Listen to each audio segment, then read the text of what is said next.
98.1 Radio Vive-la-Beauce, la radio la plus écoutée de Québec. Trois-Rivières, numéro 1, Bellechasse, Portneuf, point final. 98.1 La fameuse Radio X. La chronique Auto PRNDS à tous les dimanches matins, une présentation de Best Buy pièces d'auto Rive-Sud. T'es un garagiste minutieux de la qualité. Moi pis toi, on va bien s'entendre. Découvre un inventaire imposant puis un service gratuit de livraison commerciale. Best Buy, pièces d'auto Rive-Sud, 59,90, Wilfrid Carrier à Lévis. Le show du matin, week-end, Radio X.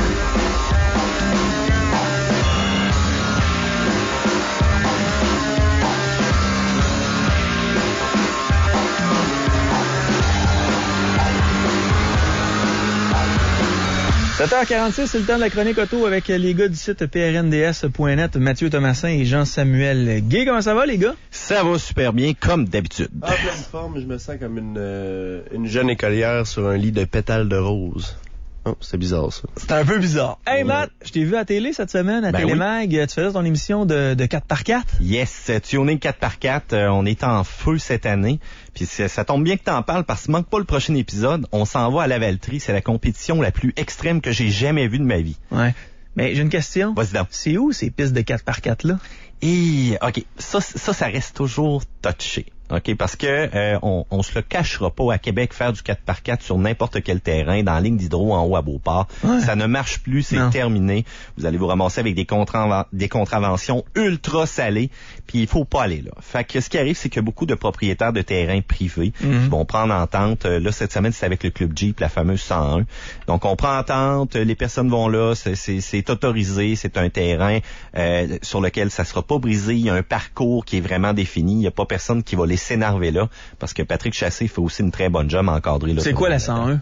La 101, c'est vraiment un événement annuel du côté du Club Jeep Aventure qui prennent toutes les personnes. Il y avait au-dessus de, je pense, 80-90 Jeep. Là, on a une vidéo de tout, c'est fou, Red. Ah non, il y avait des beaux trucks là. Bah oui, solide. Puis on rassemble tous les gens. Ils donnent des cours techniques.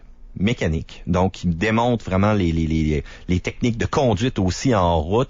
Puis, il y a une partie sentier avec quelques différentes étapes, une montée de roche, un trou de boîte, voire même passer dans des bio de bois, contourner des arbres pour la maniabilité, où est-ce que les personnes avec son Jeep d'origine vont pouvoir venir se pratiquer puis être encadrées. Puis ça, c'est extrêmement important parce que c'est bien beau sortir en route puis d'aller te promener d'un tas de roches avec ton Jeep, mais quand t'es tout seul, là, puis qu'à un moment donné, tu tombes dans une fâcheuse position. Non, mais tu te sors avec la winch? Ben oui, puis tu te ramasses avec un côté tout graffiné puis un arbre empaillé dans ton pare-brise.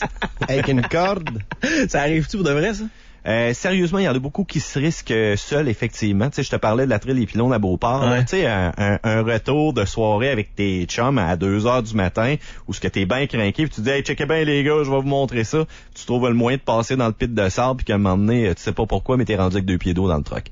Eh boy. Parce que c'est vrai que quand t'es avec ton 4x4 puis que t'es pris dans un trou de vase, ça peut faire de la succion puis ça peut être extrêmement dur à te sortir. Le plus longtemps tu vas rester pris dans le trou de boîte, le plus tu vas caler. Tu vas créer une succion puis le plus ton Jeep va être dur à sortir. Puis quand je dis Jeep, là, je devrais dire véhicule, là, parce qu'il y en a une panoplie de 4x4 là, présentement sur le marché.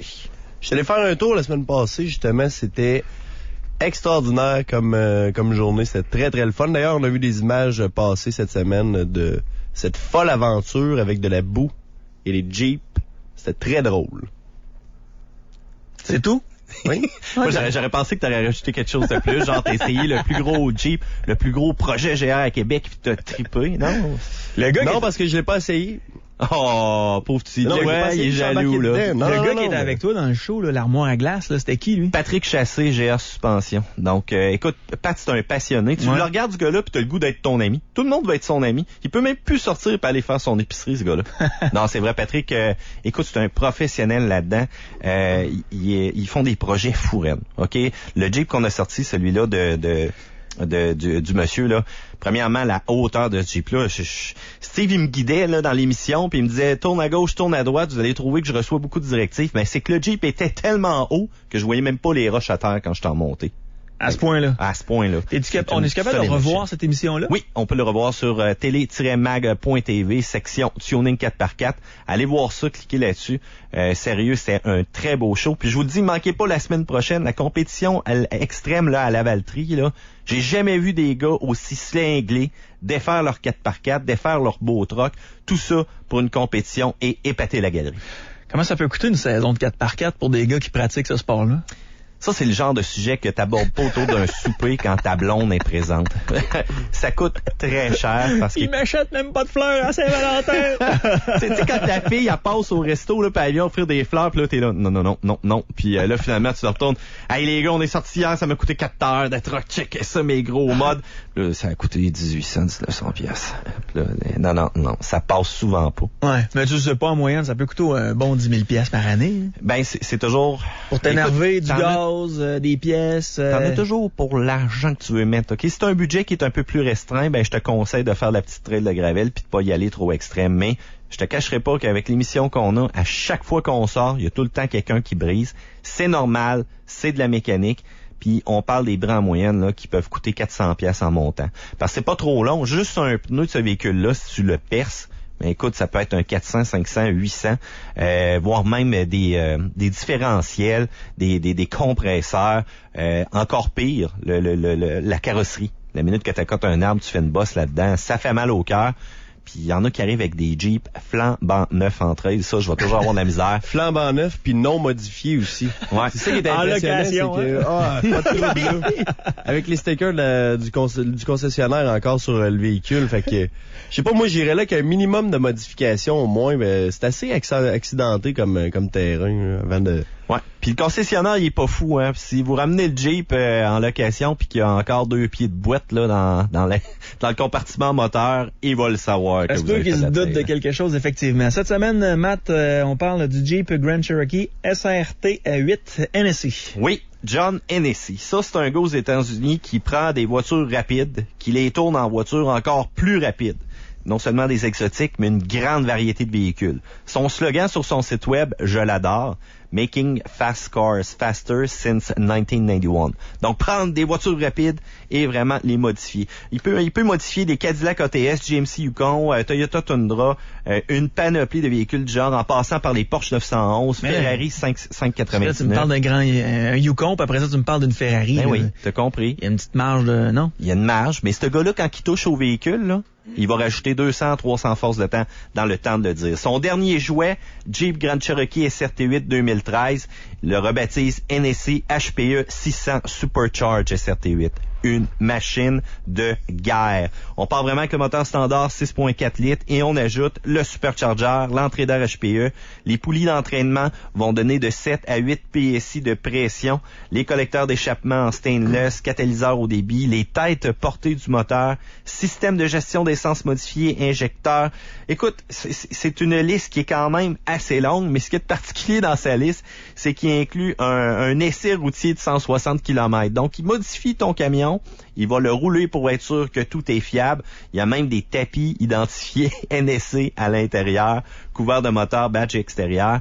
La beauté là-dedans, c'est que c'est garanti 3 ans, 60 000 kilos. La paix. Mais pour 3 ans, 60 000 kilos, tu pousses 650 forces à 6200 tours. Dans un Jeep Grand Cherokee. Yes. Et boy. 0-100, 3.9 secondes, 12.6 sur le quart de mille à 110 000 à l'heure. Et pour avoir essayé le Jeep Grand Cherokee SRT8 qui vient de série, c'est déjà un véhicule qui est assez extraordinaire comme ça. Il y a autant de capacité en virage que le Challenger SRT8 dû à sa suspension de course assez impressionnante. Des freins Brembo à 6 pistons. C'est n'importe quoi. Tu peux te river la face en freinant dans le pare-brise. C'est des freins de course. C'est sûr et certain, il y a moyen de créer des brisures de côte juste au freinage. Puis l'intérieur est tout simplement tout cassé. C'est une machine de guerre. Mais là, qu'on a amélioré. Attends, si t'en veux plus, là, comme toi, Yannick, je sais là, que tu t'arrêtes pas à 650 forces. Là. Si t'en veux plus, ben écoute, il prépare un kit à 800 forces là, présentement. Tu parles d'un gars qui a un Mazda B3000 avec des lumières en arrière qui tiennent avec du tape. Là. Tu penses-tu que j'étais un gars de... 800? T'as 700 forces dans ton... Je sais pas.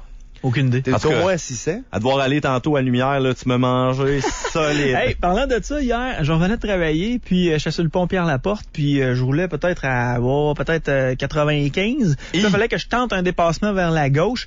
Donc, j'ai essayé de monter jusqu'à 119. Ça me prenait à peu près 25 secondes, mais pendant ce 25 secondes-là d'accélération incroyable, il y avait un char qui arrivait en arrière de moi, une Audi A8 que j'ai trouvé absolument magnifique. Oui. Il y en a pas beaucoup à Québec, je pense qu'il y en a 2-3. Elle, c'est une de l'année, elle est blanche, elle est incroyable. Vu le prix, là, 100 quelques mille de départ, avec pas grand-chose dedans, puis disponible en version limousine à 140 000.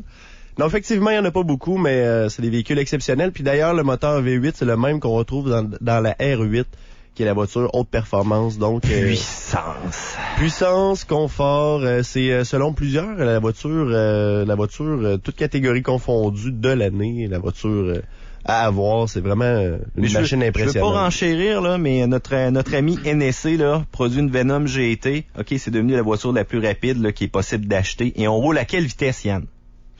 Avec une Venom GT? Ouais. 119 barré sur l'autoroute 20 direction non, Montréal. Yann, tu te mélanges avec ton camion. On roule à 427,6 km/h. Ça n'a pas de sens. C'est fou, là. Je te dis, écoute, quand t'embarques là, puis tu t'es rendu à cette vitesse-là, les gars de Top Gun sont en arrière de toi, t'as le convecteur temporel d'allumé, puis tu te réveilles en 1975. Je dois te reprendre cependant, Mathieu, si t'avais vérifié tes sources comme il faut, t'aurais vu que la nouvelle Bugatti Super Veyron développe 1600 chevaux. Récupère donc le titre de la voiture la plus watt de... Voilà. Mazda 3. Ça n'a pas de sens. Quelle vitesse maximale? T'as peu là? On n'a pas la vitesse maximale, c'est juste les chevaux. Moi, j'ai parlé de vitesse maximale, puis là, il me arrive avec une Bugatti. Il y a de la misère à lire un peu son cellulaire. Non. Hey, Mazda 3 2014. La Mazda 3 2014, arrivée depuis 2009, l'ancienne génération a fait beaucoup de ventes. C'est d'ailleurs la deuxième voiture la plus vendue au Québec depuis les dernières années. Juste en arrière de la Civic et juste en avant de la Elantra. La nouvelle bouille va adopter à peu près les mêmes formes que la nouvelle Mazda 6, donc elle va arriver comme une tonne de briques. Le style Kodo. Ouais, puis elle va se séparer un petit peu de son espèce de sourire japonais que les gens étaient comme pas trop sûrs au début. Ouais, acheter une voiture avec une face qui sourit, je suis pas convaincu. Fait que au moins, elle va récupérer de très belles formes que j'adore particulièrement. Puis selon moi, avec ce nouveau style-là qu'on appelle Kodo, justement, je pense qu'elle va aller chercher beaucoup d'intérêt de la part des gens. On va continuer d'adopter la technologie SkyActiv qui se veut une optimisation des composantes dans le but d'accentuer les capacités éco-énergétiques du véhicule. Donc, un châssis plus léger, une transmission qui est axée sur l'économie d'essence. Tout est fait de façon plus en symbiose pour être capable de pouvoir sauver à la pompe parce qu'on sait que la deuxième chose la plus enrageante sur la planète, c'est au moment où on arrive à la pompe, ça nous a coûté cher, on arrive plus tôt dans la semaine parce qu'on a consommé plus d'essence. Et c'est extrêmement désagréable. On sait tous que la chose la plus irritante sur la planète, juste en avant de ça, c'est quand on enlève un plaster puis qu'il y a du poil de poignée dedans. Le véhicule de la semaine, Mazda 2. Oui, monsieur. La Mazda 2 qui... moi, je pensais que c'est la première génération qu'on voyait puis que c'est la première fois qu'ils créaient ça. Vous irez voir sur Google les photos de la Mazda 2 première génération. Ça doit faire dur. C'est pas très joli. Ça ressemble un peu à une espèce de boîte à savon. C'est carré, c'est laid, ça manque de fluidité. Puis là, on voit la deuxième génération qui arrive. Puis on n'a pas eu accès, malheureusement, à l'espèce de portrait gâché de la première génération. Fait qu'on a juste accès à ces espèces de belles formes-là qui arrivent de la Mazda 2, qui finalement, en termes de grosseur, on s'entend pour dire que la Mazda 2 est le 2/3 d'une Mazda 3. On s'obstinera pas là-dessus en termes de grosseur. Donc, on peut voir arriver cette voiture-là comme étant une petite voiture 4 portes, traction, donc c'est les roues d'en avant qui font avancer le véhicule. Des petites roues, quand même, de 13 pouces. Mm-hmm. C'est quand même 1 pouce de plus qu'un sous-marin Subway de 12 pouces. Ouais, mais il n'y a jamais de la bonne grandeur, en plus, tu ne mesureras. C'est minuscule comme roue, c'est assez impressionnant dans la neige. Le modèle est pas laid, là. Non, le modèle est pas laid. C'est ce qui est le fun. C'est la première génération que vous irez voir qui est très, très laide.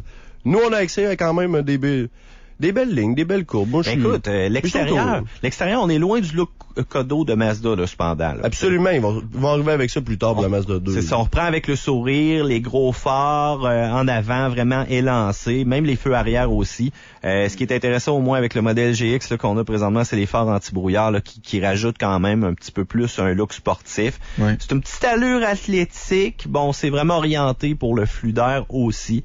T'es d'accord avec moi, Mathieu, pour dire que ça fait un peu féminin comme voiture? Non, je suis totalement d'accord. Ça, on se le cachera pas, là. Non, je m'aborde. Ben, les femmes préfèrent... Il y a beaucoup de femmes qui aiment les compacts. Quand même, il y a des compacts qui font un petit peu moins féminines que ça. Celle-là est particulière. J'étais avec Pierre-Yves que j'avais amené ici l'année passée. Pierre-Yves, 350 livres. Mm-hmm. Puis il a réussi à rentrer dedans, mais quand on sortait de là, on n'avait pas l'air viril pantoute. Là. Quand t'es arrivé au bar hier... T'as-tu encore eu besoin de te justifier? Non, on l'a mis dans une ruelle cachée où il n'y avait personne. J'ai vu un véhicule qui ressemblait hier avec une couleur assez spéciale. C'est un genre de... Ben, regarde, tu vois, là, elle qui est à télé en haut à droite, là, cette couleur-là, c'est un genre d'orange rose fluo.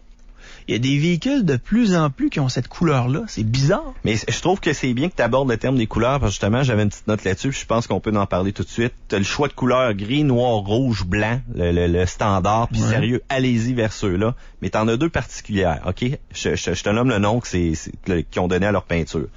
Bleu eau limpide Mica. OK? Donc, c'est clair et transparent. dont rien ne trouble la paix, la tranquillité. Un bonheur limpide. Super. Qu'elle parle aux filles de même, ils doivent capoter. Ouais, mais attends, le vert exubérant, OK? Le vert exubérant, qui se manifeste de façon excessive, baroque, communicatif, débordant, déchaîné, démonstratif, excessif, expansif, fougueux, mais surtout pétulant. Alors, la couleur d'un véhicule, là, je pense que quand tu achètes une voiture à deux avec ton conjoint, ta conjointe, c'est tout le temps, OK, toi, qu'est-ce que tu veux? Ben, moi, j'aimerais ça bleu, j'aimerais ça blanc, puis toi, qu'est-ce que tu veux? Noir. Oui, mais noir, là, on va se le dire la vraie chose, là, noir, là, si vous cirez pas une fois par mois, oubliez ça, là, votre char va devenir laid en dedans de 8 mois, là. Ouais, mais tu peux l'acheter vert, ne pas le cirer puis que ça soit laid, ou l'acheter noir puis que finalement il soit pas entretenu, mais que ça soit pas si laid que ça finalement. Mais ouais, je veux pas en faire un débat, mais je me souviens dans le temps parce que le véhicule que j'ai vu hier avait une couleur affreuse là. Je sais pas c'était quelle marque de véhicule, j'en remarque pas ça, mais fluorescent là, c'est un peu comme les Géo Métro jaunes dans le temps, vous en souvenez? Oui. Le jaune qui décolore avec le temps. Nous autres en Basse-Ville là, la joke c'est quand on croisait un Géo Métro jaune, on donnait une bine à l'autre personne. Ouais, le même principe que de passer en dessous de la lumière jaune, je pense aussi, quand elle est jaune, Est-ce que vous vous donniez des coups? Ouais, c'était solide, là. Est-ce que c'est comme ça que t'es devenu animateur de radio? Voilà. Plusieurs coups sur la tête. Non, la couleur, sérieusement, c'est super important. Puis, tu sais, de plus en plus, on voit des couleurs assez pétées, là. Je comprends qu'il faut s'améliorer en 2013, puis qu'il faut amener de nouvelles couleurs, mais des fois, c'est lettre, là. Ben, écoute, surtout Kia qui est arrivé avec la couleur brun sel. Brun sel? Sauf que, tu sais, c'est écrit comme une selle de cheval, mais en même temps, c'est parce que c'est écrit de la même façon aussi que des excréments. C'est donc, louche. Ça porte un peu à confusion, mais... Jeep, en plus, t'as orange croche, mais là, vraiment, vraiment orange. Et t'as vert gecko. Là, c'est sûr que t'es pas le look militaire, là. Tu vas te faire voir dans le bois à 2000 à ronde. Moi, je trouve que t'es capable de faire le compromis. Écoute, chérie. Check. Là, ma carte de crédit, là, va acheter des nouveaux rideaux pour l'intérieur de la maison. Je vais choisir la couleur de la voiture. Macho. C'est un bon compromis. Non, mais c'est un bon compromis. C'est un bon noir. compromis, n'est-ce pas? Noir, oui. Un char, c'est noir. Ça a toujours été la couleur de voiture la plus vendue, suivie du blanc puis du gris. Alors, on va revenir au sujet principal. Je pense oui, intérieur, extérieur, Mazda 2. Oui, effectivement, bon, noir enfin, vraiment noir à la grandeur, quelques petites minces lignes rouges d'attention qui vont donner surtout sur les bancs. Du côté du tableau de bord, quelque chose qui va toujours me frapper, c'est le manque de gauge de température qui est une donnée très importante. On a juste une lumière. Donc, lorsqu'on part le véhicule, elle est bleue. Puis à un moment donné, s'il y a de quoi qui marche pas, elle va venir rouge. Et c'est le genre de truc que ta blonde va dire, écoute donc, c'est quoi la lumière rouge dans le dash? Et je vais m'en revenir de Montréal à Québec. Et finalement, ça va coûter un moteur. Bouton de déverrouillage dans la console centrale pour débarrer les portes. Ça, je trouve ça très drôle juste aussi. En avant du frein à main, dans le milieu. Ça n'a pas rapport. Tu trouves jamais c'est où le non, bon tu n'y accéderas jamais. Et le pire, c'est l'accès au bouton du cellulaire, complètement comme en arrière du volant à gauche. Première voiture que j'ai pas été capable de brancher le téléphone cellulaire. Mais le reste, c'est bien. Non, t'as peu, j'ai pas été capable de brancher le téléphone cellulaire. Non, ça, je sais que ça te fait mal, mais d'après moi, t'as pas lu le manuel du propriétaire. Ben non, mais c'est parce qu'à un moment donné, j'ai d'autres choses à faire que de lire une brique. Mais pour quelle raison? T'es-tu capable de l'exprimer? C'est trop complexe. Je vais dans le menu, je farfouille un peu, je tombe pas sur le menu cellulaire pour le Bluetooth, je le trouve juste pas, puis c'est le premier véhicule avec lequel ça m'arrive. C'est peut-être trop pas complexe. intuitif, mais pas non fonctionnel. Non, c'est fonctionnel, c'est juste qu'il faut chercher tellement que même un gars qui est né avec un... Même un journaliste automobile appelé Jean-Samuel Guay. Je te mets au défi, là, check-moi, je vais partir le chronomètre, je te mets au défi de réussir à brancher le téléphone en dedans de 5 minutes. Qui est la plus grosse? Vous réglerez ça après, les gars. Mise intérieur-extérieur, est-ce que c'était terminé? Ben écoute, il y a quand même de l'espace à bagages, c'est pas énorme, c'est une petite citadine. Si tu prends place en arrière, j'espère que tu mesures pas 6 pieds coq et que t'es pas trop gros. C'est beaucoup plus confortable là, pour les gens qui sont de gabarit moyen. Porte-gobelet en abondance, support pour téléphone cellulaire, iPod et d'autres espaces de rangement qui sont revus. C'est quand même intéressant. C'est bien là pour l'intérieur. Excellent. Maintenant, on parle du moteur, de la transmission et de la conduite. Tout comme la Hyundai Accent et la Kia Rio qui se partagent à peu près les mêmes composantes, la Mazda 2 et la Ford Fiesta vont être presque jumelles, sauf au niveau des composantes mécaniques. Donc la Ford Fiesta et la Mazda 2, sauf pour le moteur, bien sûr, qui pour Ford adopte un moteur 1.6 litres qui développe 20 chevaux de plus que la Mazda 2. La Mazda 2 va adopter un moteur 1.5 litres qui développe 100 chevaux, 98 livres-pieds de couple. Qu'est-ce que ça veut dire, ça? Que si tu prends la boîte automatique, que tu vas avoir l'impression de conduire un grille-pain électrique ou une tondeuse. Ça fait beaucoup de bruit, ça donne très peu de résultats. Puis sauf si tu prends la boîte manuelle à 5 rapports, c'est à peu près la seule façon que ce soit à peu près bien exploité, parce que sinon, c'est vraiment tout le temps pénible. C'est difficile, c'est long, c'est bruyant. Puis tous tes occupants qui sont à l'intérieur du véhicule se demandent si tu es en train d'essayer de courir un marathon avec ton véhicule. C'est comme d'essayer de faire, justement, courir un marathon à quelqu'un qui fume trop le cigare ou quelqu'un qui vient juste de se péter un ACV. C'est pas très fonctionnel. Transmission, conduite? Transmission, comme j'ai dit, dans le fond, la boîte automatique à 4 rapports est légèrement déficiente, tandis que tous les concurrents vont commencer à adopter des boîtes automatiques au moins à 5 rapports, mais surtout à 6.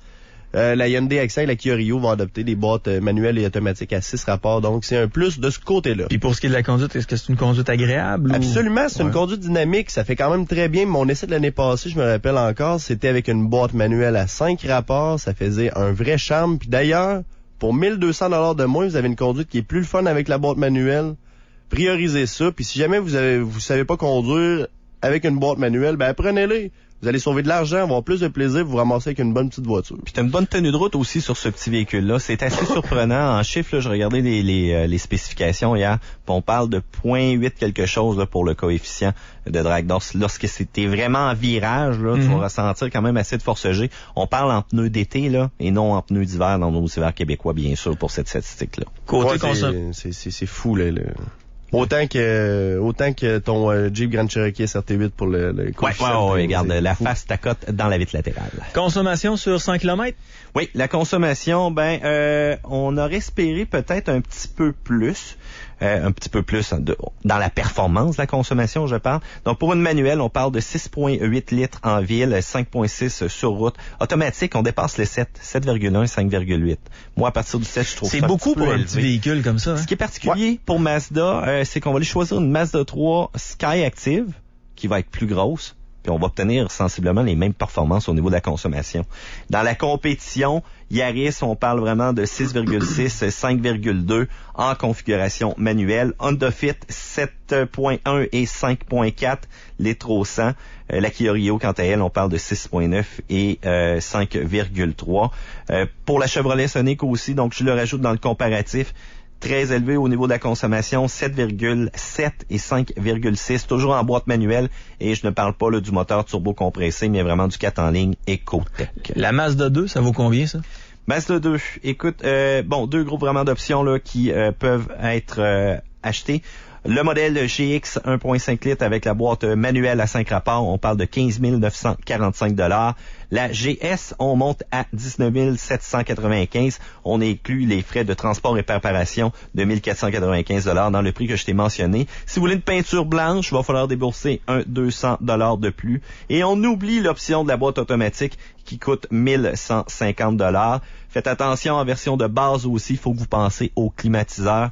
Donc, vous allez devoir rajouter 1195 $. Et tant qu'à ça, rajoutez donc le groupe commodité, là, qui va venir avec le système de climatisation, poignée de porte de couleur de la carrosserie, rétroviseur extérieur dégivrant, une panoplie de belles options là, qui va rajouter seulement 895 $ là, sur votre modèle GX de base. C'est un peu ça le problème majeur de la Mazda 2, c'est qu'elle se vend seulement à peu près avec une différence de 1500 $ par rapport à une Mazda 3 qui va être plus grande, qui va offrir plus de stock, qui va être mieux équipée, qui... Finalement, il faudrait que si la Mazda 2, c'est vraiment le 2/3 d'une Mazda 3, que le prix soit équivalent à ce moment-là. La différence entre les deux est pas assez grande pour que ça se démarque suffisamment, puis il y a un écart assez exponentiel entre les ventes de la Mazda 2 et de la Mazda 3. On parle de 4500 ventes de Mazda 2 et 13 000 pour la Mazda 3. Ouch! Donc, c'est assez substantiel, là, ici.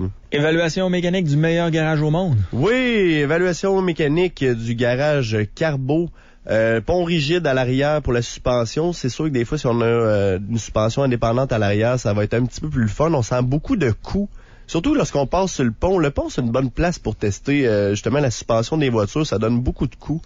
Au niveau de la peinture, c'est toujours catastrophique, peu importe ce que Mazda vous diront.